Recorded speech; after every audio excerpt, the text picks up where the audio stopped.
Hello बच्चों, कैसे हैं आप लोग?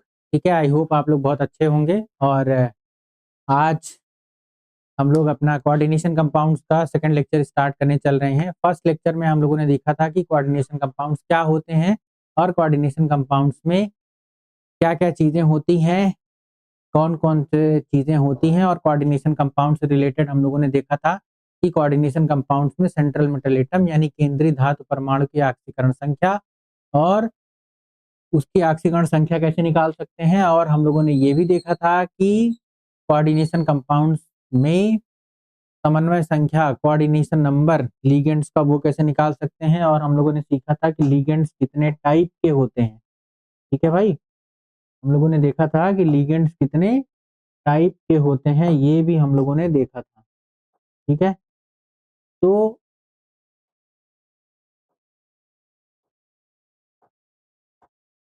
ठीक, हम लोगों ने क्या क्या देख लिया था भाई? हम लोगों ने ये देख लिया था कि लिगेंड्स कितने टाइप के होते हैं, और हम लोगों ने ये देखा था कि जो लिगेंड्स हैं वो लिगेंड्स जो है, ठीक है, लिगेंड्स कितने टाइप के होते हैं। और हम लोगों ने देखा था कि लिगेंड जो है वो उदासीन होते हैं, ऋणात्मक होते हैं। ज्यादातर लिगेंड वो चीज होता है जो सेंट्रल मेटल एटम के साथ बॉन्ड बनाता है। राइट, यहाँ तक हम लोगों ने देखा था।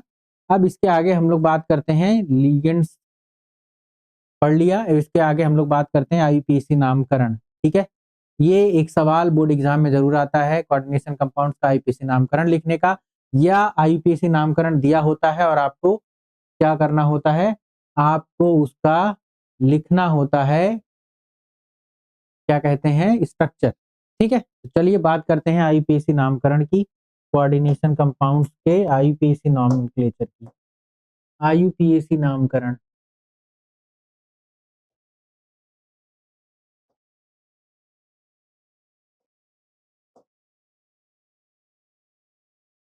ठीक है, हम लोग बात करेंगे आईयूपीएसी नामकरण, कोऑर्डिनेशन कंपाउंड्स का आईयूपीएसी नामकरण। ठीक है, चलिए देखते हैं आईयूपीएसी नामकरण कैसे करते हैं। तो देखिए, आईयूपीएसी नामकरण करने के लिए हमें क्या करना होता है कि सबसे पहले किसका नाम लिखना होता है, रूल लिख लेते हैं। सबसे पहले लिखते हैं धनात्मक धातु आयन का, धनात्मक धातु आयन का नाम सबसे पहले लिखते हैं। इसके बाद लिखते हैं लीगेंड का नाम। किसका नाम लिखते हैं भाई? लीगेंड का। और लीगेंड का नाम जो है, इसमें दो चीजें ध्यान रखनी है। एक, अगर एक से ज्यादा टाइप के लीगेंड हैं तो वर्णमाला क्रमानुसार लिखेंगे। जिसका नाम वर्णमाला क्रम में पहले पड़ेगा उसको पहले लिखेंगे, जिसका नाम बाद में पड़ेगा उसको बाद में लिखेंगे, अगर एक से ज्यादा लिगेंड है। और संख्या के लिए, संख्या दिखाने के लिए लिगेंड के लिए, 2 के लिए डाई, 3 के लिए ट्राई, 4 के लिए टेट्रा, 5 के लिए पेंटा, 6 के लिए हेक्सा, इस तरह के शब्दों का इस्तेमाल करते हैं। ठीक है, तो वर्णमाला क्रम के अनुसार यदि एक से अधिक प्रकार के लिगेंड हैं तो, यदि एक से अधिक प्रकार के लिगेंड हैं तो वर्णमाला क्रम के अनुसार। इसके बाद लिगेंड के बाद फिर नाम लिखते हैं केंद्रीय धातु परमाणु का, केंद्रीय धातु परमाणु का नाम लिखते हैं। बगल में रोमन में, रोमन अंकों में ऑक्सीकरण संख्या, ऑक्सीकरण संख्या। और सबसे लास्ट में लिखते हैं ऋणात्मक आयन का, ऋण आयन का नाम लिखते हैं। ठीक है, ये एक सिंपल सा तरीका है जिससे हम कोऑर्डिनेशन कंपाउंड्स का आईपीसी नामकरण लिखते हैं। सबसे पहले धनात्मक धातु आयन का नाम लिखते हैं, फिर लिगेंड का नाम लिखते हैं, फिर केंद्रीय धातु परमाणु का नाम लिखते हैं और उसका नाम रोमन अंकों में ऑक्सीकरण संख्या लिखते हैं उसके बगल में ब्रैकेट में, और फिर ऋणात्मक आयन का लिखते हैं। अगर यहाँ पर एक चीज ध्यान रखनी है, क्या ध्यान रखना है कि यदि जटिल आयन, कॉम्प्लेक्स आयन जो मिलता है, जो कोऑर्डिनेशन स्फीयर के साथ मिलता है, जटिल आयन ऋणावेशित हो, यदि जटिल आयन ऋणावेशित हो तो केंद्रीय धातु परमाणु के नाम के अंत में, केंद्रीय धातु परमाणु के नाम के अंत में 8 शब्द जोड़ते हैं। क्या जोड़ते हैं भाई? 8 जोड़ते हैं। ठीक है, यदि के जटिल आयन कैसा हो? ऋणावेशित हो। ध्यान रहे, यदि जटिल आयन कैसा हो? ऋणावेशित हो। तो अगर ऋणावेशित जटिल आयन है तो उस कंडीशन में उसके नाम के लास्ट में 8 शब्द जोड़ते हैं। ठीक है, उस कंडीशन में उसके नाम के साथ में क्या जोड़ते हैं भाई? 8 शब्द जोड़ते हैं। यही सिंपल सा तरीका है आईपीसी नामकरण करने का। अब लिगेंड्स के नाम आपको पता होने चाहिए। चलिए हम लोग कुछ उदाहरण से आईपीसी नाम लिखते हैं। जैसे पहला आईपीसी नामकरण लिखते हैं, मान लीजिए एग्जाम्पल लेते हैं हम लोग NiCO होल 4, ये कॉम्प्लेक्स है, इसका हमें आईपीसी नामकरण करना है। तो भाई NiCO होल 4 अगर आप देखिए तो ये जो कॉम्प्लेक्स है इसमें जो निकिल की ऑक्सीकरण संख्या है वो कितनी है?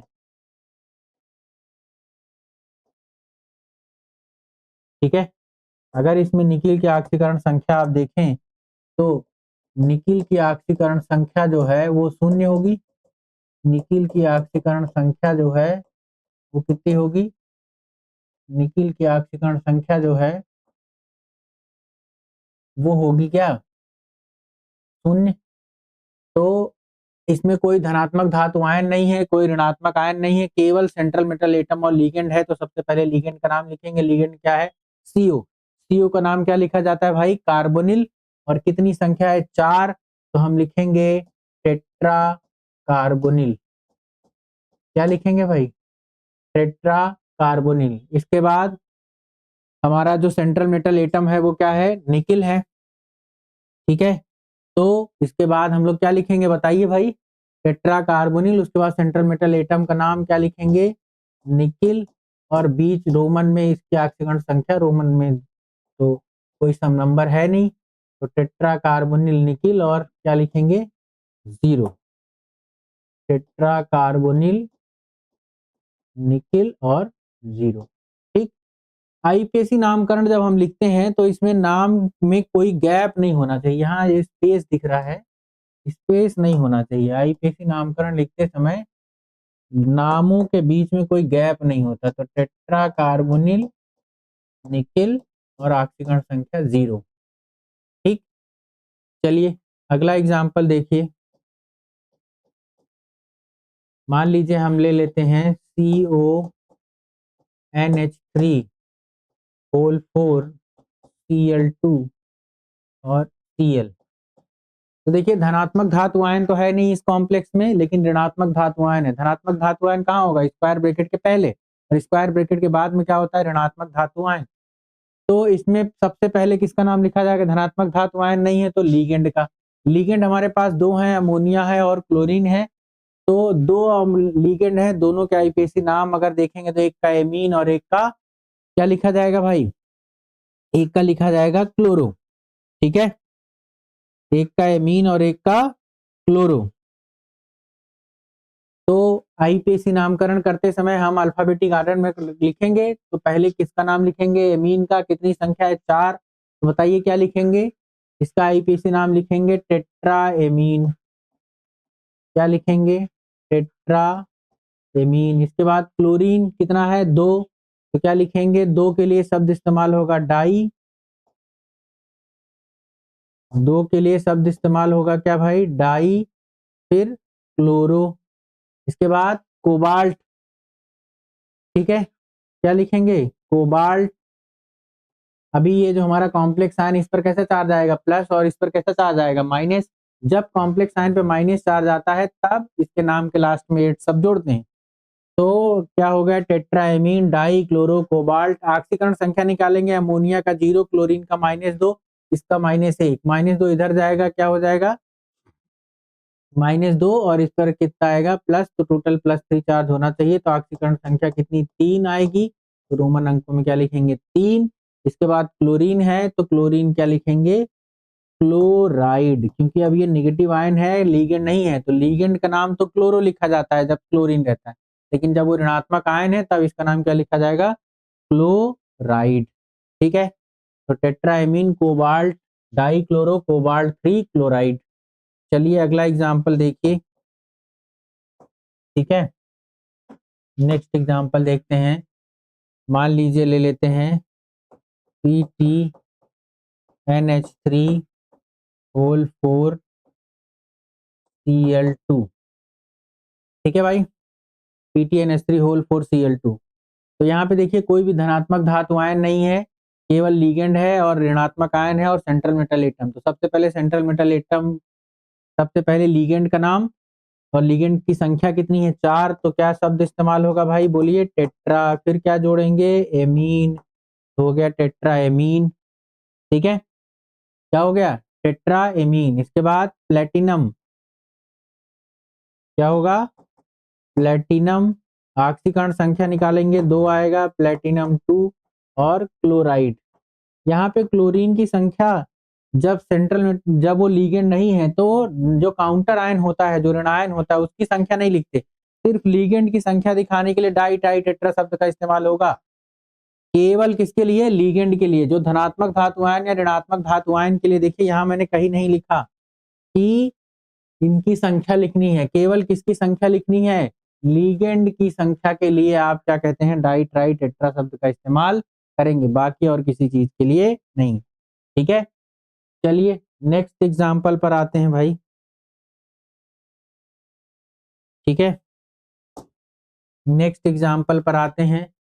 मान लीजिए अगला एग्जाम्पल है K4FeCN होल 6।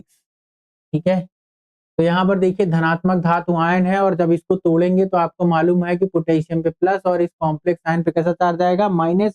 तो लीगेंड में, तो सेंट्रल मेटल एटम के नाम के लास्ट में चूंकि ऋणायन बन रहा है, तो सेंट्रल मेटल एटम के नाम के लास्ट में 8 शब्द जोड़ेंगे। और इसकी ऑक्सीकरण संख्या आप आयरन की निकाले ही थे एग्जाम्पल में, कितनी आती है? 2। तो सबसे पहले धनात्मक धातु आयन का नाम लिखेंगे, क्या लिखेंगे बेटा? पोटेशियम। क्या लिखेंगे? पोटेशियम। टेट्रा पोटेशियम नहीं लिखेंगे, वो जब चार्ज बैलेंस करते हैं तो अपने आप उसका संख्या बैलेंस हो जाता है, पोटेशियम। फिर इसके बाद धन धनात्मक धातु आयन का हो गया। इसके बाद लीगेंड का नाम, लीगेंड क्या है? साइनाइड। कितना है? 6। क्या लिखेंगे बेटा? Hexa cyano.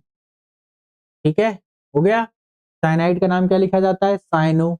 इसके बाद सेंट्रल मेटल एटम का नाम क्या लिखेंगे? फेरस। और क्योंकि ऋणावेशित आयन है तो इसके नाम के लास्ट में ऐड जोड़ेंगे, क्या हो जाएगा? फेरेट। ऑक्सीकरण संख्या कितनी? 2। क्या हो जाएगा? Potassium hexa cyano ferrate 2। चलिए नेक्स्ट एग्जांपल लेते हैं।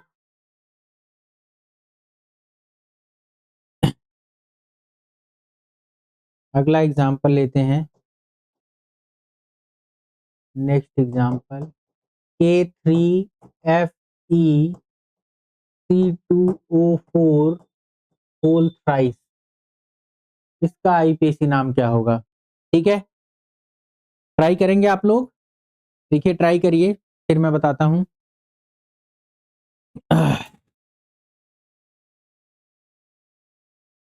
ट्राई करिए आप लोग, फिर मैं आप लोग को बताता हूँ।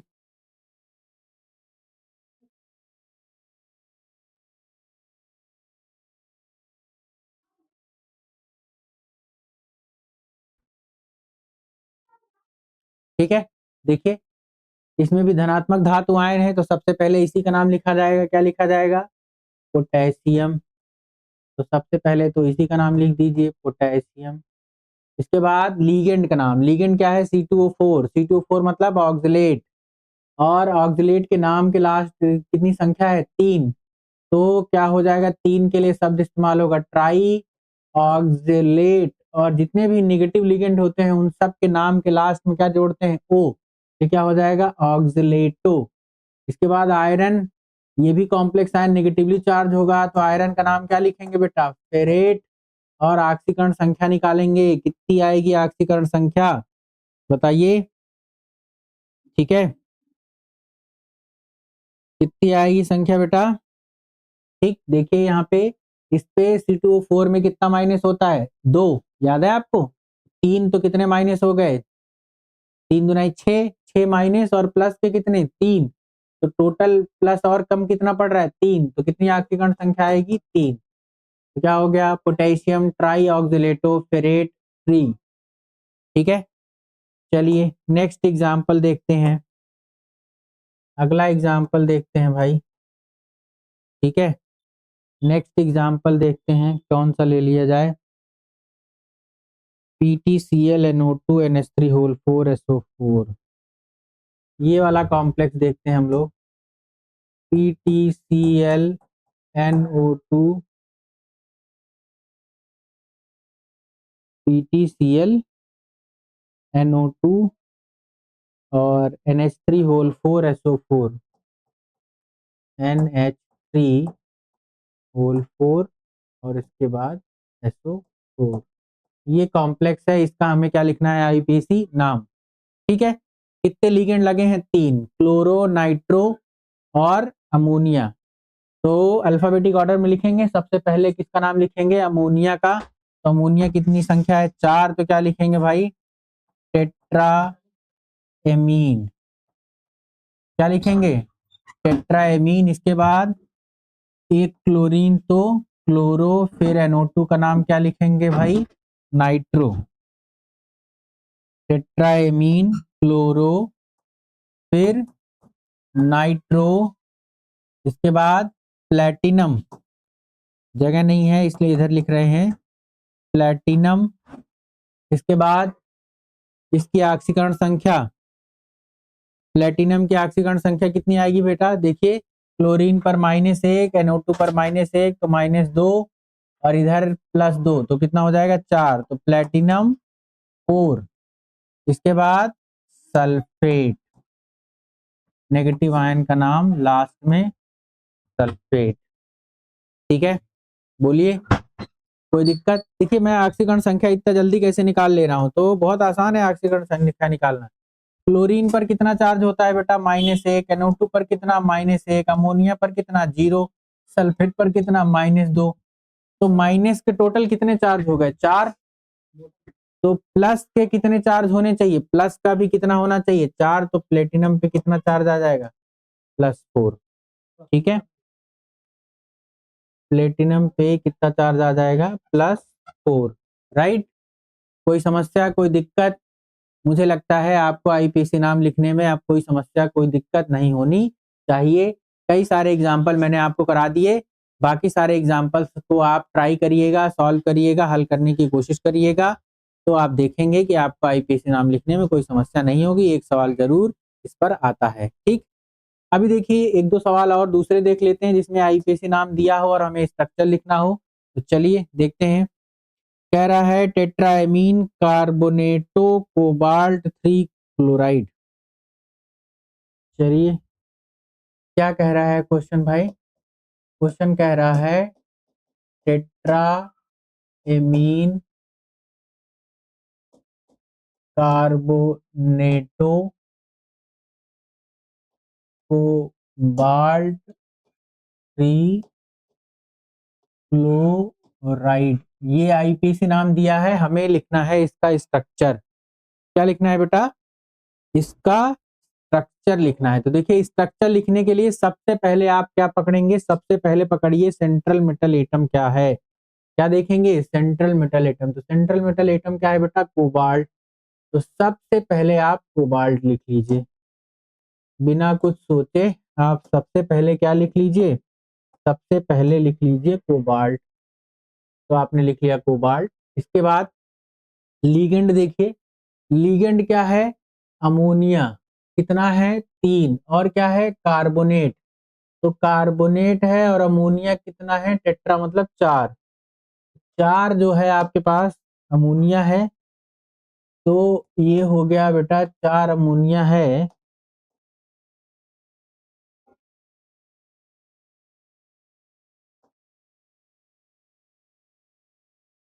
चार क्या है आपके पास में, 4 जो है वो अमोनिया है, ठीक है। तो 4 अमोनिया है, तो 4 अमोनिया पहले आप लिख लीजिए, ठीक है। थोड़ा प्रॉब्लम है, ये कुछ काम नहीं कर रहा है।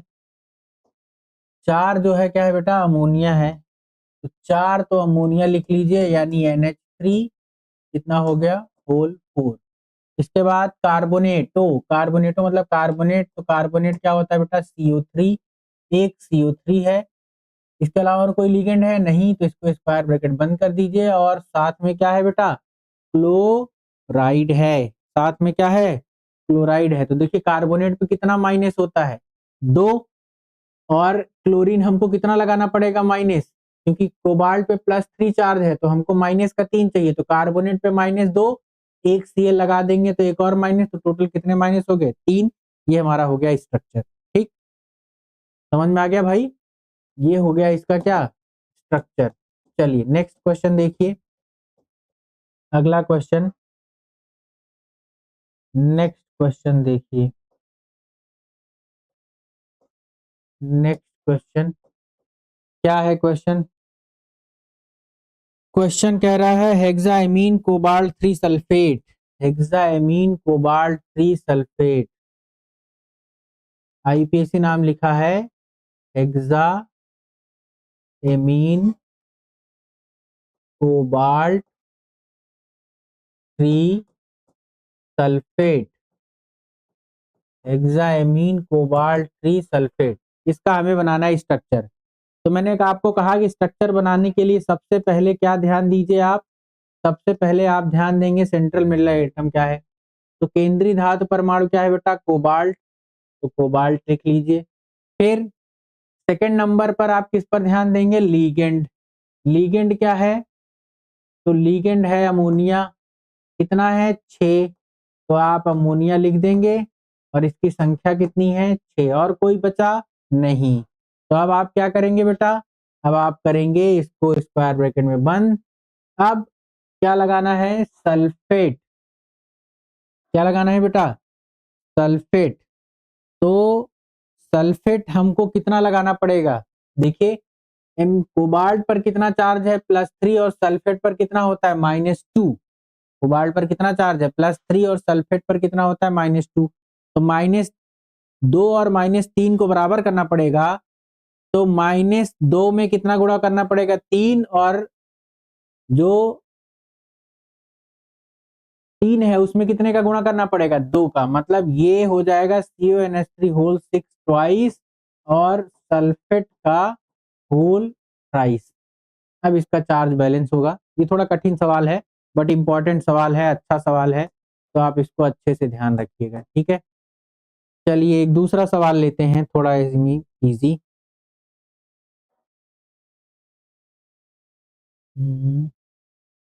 पोटेशियम हेक्सासाइनोफेरेट 3, चलिए इसको देख लेते हैं, ये तो अभी आपने किया ही, पर इसको देख लेते हैं, पोटेशियम हेक्सासाइनोफेरेट 3, क्वेश्चन है पोटेशियम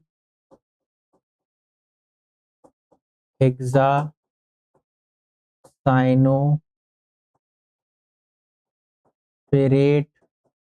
3, इसका हमें क्या लिखना है बेटा स्ट्रक्चर, कैसे लिखेंगे बताइए। तो इसका स्ट्रक्चर लिखने के लिए आपको कुछ नहीं करना है, ठीक है।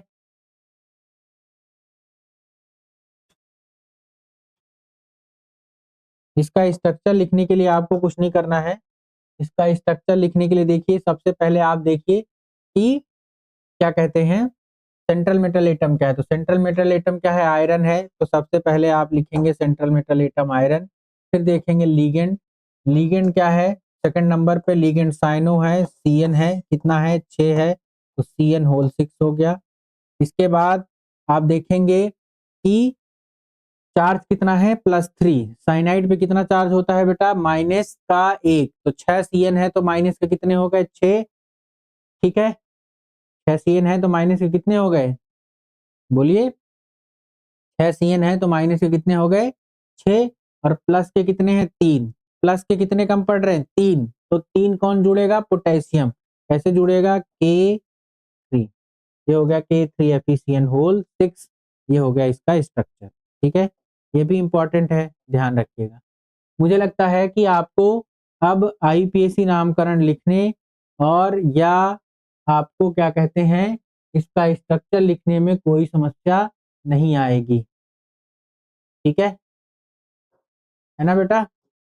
तो आप IUPAC नामकरण और स्ट्रक्चर मुझे लगता है बहुत आसानी से लिख लेंगे। आप इसकी सवालों की प्रैक्टिस करिएगा, और अगर कोई दिक्कत कोई परेशानी होती है तो हम लोग आगे क्लास में देखेंगे। ठीक है बेटा, चलिए, एक पार्ट हमारा खत्म हुआ IUPAC नामकरण। अब हम लोग बात करते हैं इसकी समावयवता की। इसकी बात करते हैं भाई, समावयवता, आइसोमेरिज्म। ठीक है, समावयवता, आइसोमेरिज्म। ठीक है, तो समावयवता की अगर बात की जाए तो समावयवता देखिए, संयुक्त संयोजी यौगिकों में समावयवता जो है 3-4 तरह की होती है। क्या क्या समावयवता होती है, एक होती है आपका आयनन समावयवता, एक होती है क्या आपका आयनन समावयवता, आयनन समावयवता। ठीक है, एक एक करके पढ़ते हैं हम लोग।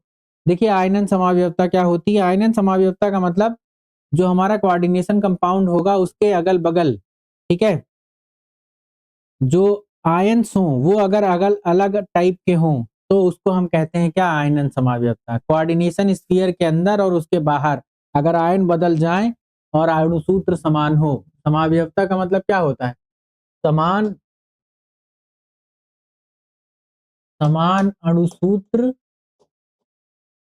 परंतु भिन्न संरचना सूत्र, यही होता है ना जी। ठीक है, जिनके अणुसूत्र समान हो लेकिन संरचना सूत्र अलग अलग हो तो उसे हम क्या कहते हैं, समावयवी, आयनन समावयवता। ठीक है, तो आयनन समावयवता का क्या मतलब है कि जिसमें आयनन समावयवता में आयनिक आयन अलग अलग हों। आयनन समावयवता में क्या होगा, भिन्न प्रकार के आयन अगर प्राप्त होते हों तो उसे हम क्या कहते हैं, हम कहते हैं आयनन समावयवता। ठीक है, जैसे देखिए एक एग्जांपल लेते हैं हम लोग,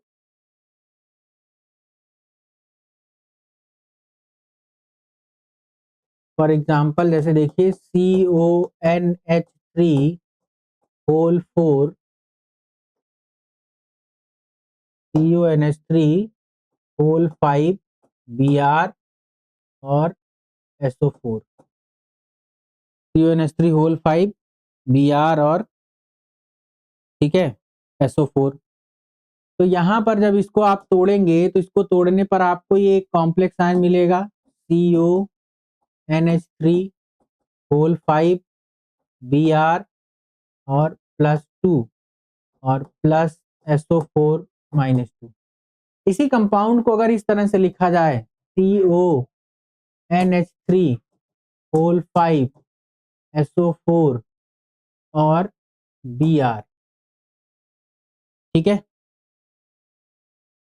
तो अब यहाँ पर आप जब देखेंगे, जब आप इसको तोड़ेंगे तो आपको क्या मिलेगा बेटा, आपको मिलेगा CONH3 होल 5 SO4, ये कॉम्प्लेक्स आयन, और प्लस में आपको मिलेगा Br-। तो यहाँ पर अगर आप देखिए तो आयंस जो हैं वो अलग अलग टाइप के हैं, बोलिए हैं कि नहीं है। यहाँ पर जो आयंस हैं वो अलग अलग टाइप के हैं, तो इसको हम क्या कहेंगे, आयनन समावयवता। यहाँ पर अगर आप आयंस देखें तो यहाँ पर आपको क्या मिल रहा है, सल्फेट आयन और ये कॉम्प्लेक्स आयन, जबकि यहाँ पर आपको मिल रहा है Br माइनस और ये कॉम्प्लेक्स आयन। तो आयन भिन्न भिन्न प्रकार के हैं, तो इसे हम क्या कहते हैं, आयनन समावयवता कहते हैं। क्या कहते हैं भाई, आयनन समावयवता कहते हैं। ठीक है, चलिए अगला देखिए। अगला समावयवता है जल संयोजन समावयवता। दूसरे टाइप की जो समावयवता है उसको कहते हैं जल संयोजन, जल संयोजन समावयवता, हाइड्रेट आइसोमेरिन। तो देखिए जल संयोजन समावयवता में क्या होगा कि जल के अणुओं में भिन्नता होगी। जल संयोजन समावयवता में क्या होगा बेटा, जल के अणुओं की संख्या में भिन्नता होगी, तो उसे हम कहते हैं जल संयोजन समावयवता। ठीक है, जैसे आप देखिए हमारे पास एक कॉम्प्लेक्स है CrH2O होल 6Cl3। ठीक है, अब इसमें देखिए तो H2O जो है 6 है और यहाँ पर 6H2O जो है वो किसके फॉर्म में है, लिगेंड के फॉर्म में है। किसके फॉर्म में है, लिगेंड। अगर इसी कंपाउंड को ऐसे लिखा जाए CrH2O होल 5Cl2, तो अब इसमें क्या हो गया, इसमें हो गया 5H2O जो है वो किस फॉर्म में है, लिगेंड के फॉर्म में है, राइट। और अगर इसी कॉम्प्लेक्स को ऐसे लिखा जाए COH2O होल 4Cl2Cl, तो अब यहाँ पर क्या दिख रहा है आपको कि 4H2O मॉलिक्यूल जो है वो किस फॉर्म में है, लिगेंड के फॉर्म में है। तो आप यहाँ पे देखिए तीनों कंपाउंड्स के स्ट्रक्चर में किस चीज का अंतर है, तीनों कंपाउंड्स के स्ट्रक्चर में आपको दिख रहा है H2O का अंतर है। किसका अंतर है भाई, H2O का। एक में 5H2O लिगेंड है, एक में 4H2O लिगेंड है और एक में 6H2O लिगेंड के तौर पे काम कर रहा है। तो ये जो कॉम्प्लेक्स है हमारा, ये हमारा क्या है, ये है हमारा जो कॉम्प्लेक्सेस हैं इनके अणुसूत्र समान है, संरचना सूत्र अलग अलग है, इसको हम कहेंगे। और संरचना में क्या अंतर है, जल के अणुओं की लिगेंड के तौर पर संख्या अलग अलग है, इसको हम कहेंगे जल संयोजन समावयवता। क्या कहेंगे भाई, जल संयोजन समावयवता। कोई दिक्कत, कोई समस्या, मुझे लगता है नहीं होगी। अगला तीसरा है, थर्ड है बंधनी समावयवता। बंधनी समावयवता, बॉन्डेज आइसोमेरिन। तो देखिए बंधनी समावयवता में क्या है कि ये एम्बीडेंटेड लिगेंड जब लगे होते हैं तब होता है। इसके लिए होता है एम्बीडेंटेड लिगेंड। ठीक है, उभयदंती लिगेंड जब होते हैं, उभय दंती लिगेंड, उभय दंती लिगेंड,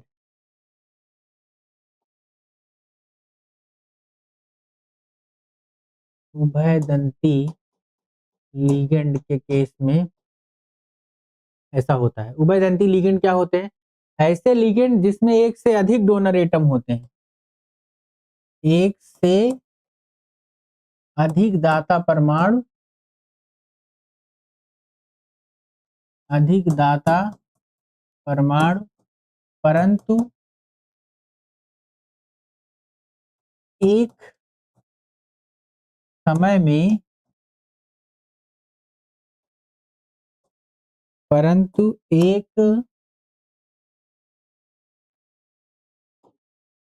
समय में कोई एक ही केंद्रीय धातु परमाणु से बंध बनाता है, केंद्रीय धातु परमाणु से बंध बनाता हो, उसे उभयदंती लिगेंड कहते हैं। जैसे फॉर एग्जाम्पल आप जैसे देखिए NO2, तो NO2 जो है ये दो तरीके से बॉन्ड बना सकता है, एक तो नाइट्रोजन के साइड से और एक ऑक्सीजन के साइड से। जब ये नाइट्रोजन के साइड से बॉन्ड बनाता है सेंट्रल मेटल एटम से तो इसको कहते हैं नाइट्रो, और जब ये ऑक्सीजन के साइड से बॉन्ड बनाता है तब इसको कहते हैं नाइट्राइटो। क्या कहते हैं? नाइट्राइटो, या इसको कहते हैं नाइट्रो एन, और इसको कहते हैं नाइट्रो ओ। ऐसे ही सेम टू सेम साइनाइड की अगर बात करें, सी एन जो है, CN-, ये दो तरीके से बॉन्ड बना सकता है, एक तो कार्बन बॉन्ड बनाए तो इसको पढ़ा जाता है साइनो, और एक जब नाइट्रोजन बॉन्ड बनाए तब इसको पढ़ा जाता है आइसो साइनो। ऐसे ही SCN होता है, आइसोथायोसाइनो। तो इसमें जब सल्फर बॉन्ड बनाता है, सल्फर के साइड में बॉन्ड बनता है,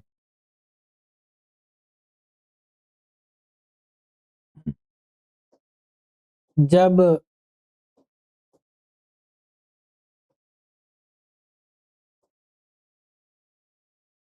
कौन बॉन्ड बनाता है भाई? सल्फर जब बॉन्ड बनाता है, तो सल्फर जब बॉन्ड बनाता है तो इसको पढ़ते हैं थायोसाइनो,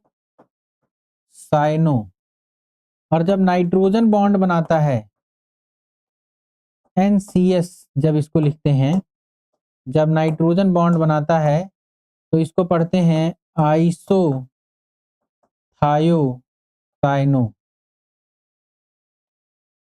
ठीक है, तब इसको क्या पढ़ते हैं भाई? आइसोथायोसाइनो। ये एम्बिडेंटेड लिगेंड है, उभयदंती लिगेंड है। देखिए साइनाइड में कार्बन भी बॉन्ड बना सकता है और नाइट्रोजन भी बॉन्ड बना सकता है। जब कार्बन साइड से बॉन्ड बनाता है तो इसको साइनो पढ़ते हैं, और जब नाइट्रोजन साइड से बॉन्ड बनता है तो इसको आइसोसाइनो पढ़ते हैं। जब नाइट्रोजन बॉन्ड बनाता है NO2 का तो उसको नाइट्रो पढ़ते हैं, और जब ऑक्सीजन बॉन्ड बनाता है तो इसको पढ़ते हैं नाइट्राइटो या नाइट्रो ओ। ठीक है, तो उभयदंती लिगेंड के केस में बंधनी समावयवता होती है, क्योंकि इसमें चेंज हो जाता है किसका?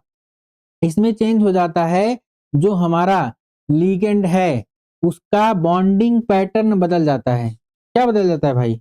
उसका जो बॉन्डिंग पैटर्न है वो क्या हो जाता है? चेंज हो जाता है। तो इसको हम क्या कहते हैं? बंधनी समावयवता कहते हैं। जैसे उदाहरण देखिए, मान लीजिए हमारे पास कॉम्प्लेक्स है PTClNO2 NH3 होल 4 और SO4। तो यहाँ पर ये जो NO2 है ये नाइट्रो फॉर्म में है। किस फॉर्म में है? नाइट्रो।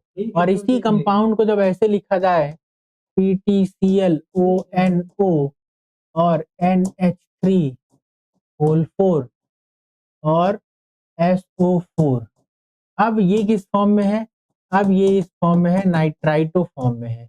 तो ये कौन सी समावयवता है भाई? ये है बंधनी समावयवता है। कौन सी समावयवता है? ये है बंधनी समावयवता, बंधनी समावयवता है। और ये जो यौगिक हैं ये क्या है? बंधनी समावयवी, bonding isomer, bondage isomer, bonding isomer, right.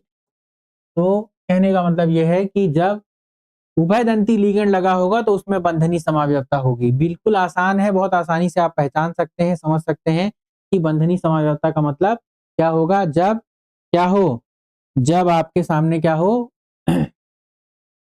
बंध उभयदंती लिगेंड हो तो आप तुरंत पहचान लेंगे कि वो क्या है? बंधनी समावयवता है। लास्ट उप सहसंयोजन समावयवता। ठीक है, लास्ट क्या है भाई? लास्ट है उप सहसंयोजन समावयवता। उप सहसंयोजन